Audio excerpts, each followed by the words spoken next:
We're at the Avid booth and we are talking to Craig Wilson, Avid Technologies Principal Enterprise Specialist. What does that mean exactly? So my focus is on working with our enterprise customers, so our largest broadcasters that we have, and really focus on what their workflows are and how we can help them solve their business challenges. So that's what my role is, and that's what Principal Enterprise Specialist is. Right. What products have you showcased at this show? So at the show, we launched Avid Content Core. That was something that we announced back at IBC back in September, but it's actually released now, so it's available and it's in market. And it's a content data platform that really brings an intelligence layer to our asset management solutions.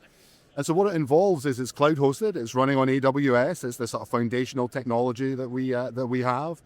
But it's also taking advantage of, and this is another thing that we announced, a new partnership that we have with Google Cloud. So we can use Google Cloud for their Vision Warehouse searching capability.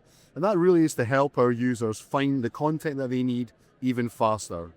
So Avid Content Core provides asset management capabilities, search, video editing, it's sort of advanced web-based editing. So I can do keyframeable audio, I can do picture-in-picture effects, I can do graphics, I can create for social platforms, different formats. And I've also got a built-in review and approval workflows. And a key thing for our customers is it connects to our existing Media Central systems, which many of our customers have. And what we're saying to them is that this allows you the opportunity to take advantage of cloud technologies, cloud workflows, including things like AI, while still retaining your existing and maximizing your existing investments. So how are these products different from what the competition offers? So we believe that hybrid architecture is one of the key themes within the industry itself. Some of our competitors focus, we think, too much on forcing everybody to go into the cloud. What we are saying is that this will allow you to modernize your business without the disruption of doing a sort of rip and replace of your existing infrastructure. And I think that sets us apart. We also plan to really develop and bring new features and new capabilities to the market very quickly through a continuous deployment model that we have, because it's running in the cloud, it's a SaaS service, and we're going to extend the workflows that exist today by incorporating our WillSec News for story-centric capabilities, and we're also previewing here a new newsroom computer system as well.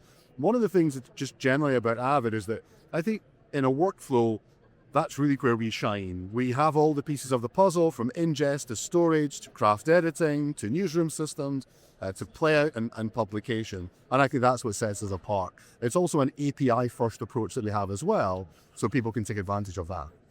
How much of AI is being used? So we've always had a view of AI that we want to focus on really practical use cases. So that's why in our products, in Media Composer and in Pro Tools and Media Central and now Content Core, transcription, translation, summarization, these are some of the key things that I think bring real business benefits. One of the other things about taking advantage of things like Google Vision Warehouse is that then makes archives much easier to search and locate material and bring that in as well. One other thing that we're also previewing here at the show as part of that Google announcement is inside Media Composer, an integration with Gemini.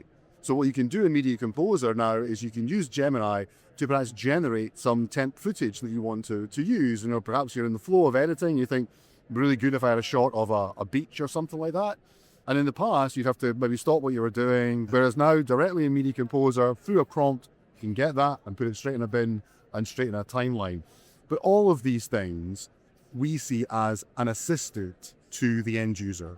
It's not the AI that's making the decision about what was in the timeline, it's the editor that's doing that. It's not the AI that's making the decision of which story that gets published, it's the journalists that are very much in that. Thank heavens. Yeah, absolutely. So I think it's very much about practical use cases, as opposed to perhaps a couple of years ago, the view was we'll just throw AI at it, whatever that was, and it would deliver benefits. It's very much on that practical use case.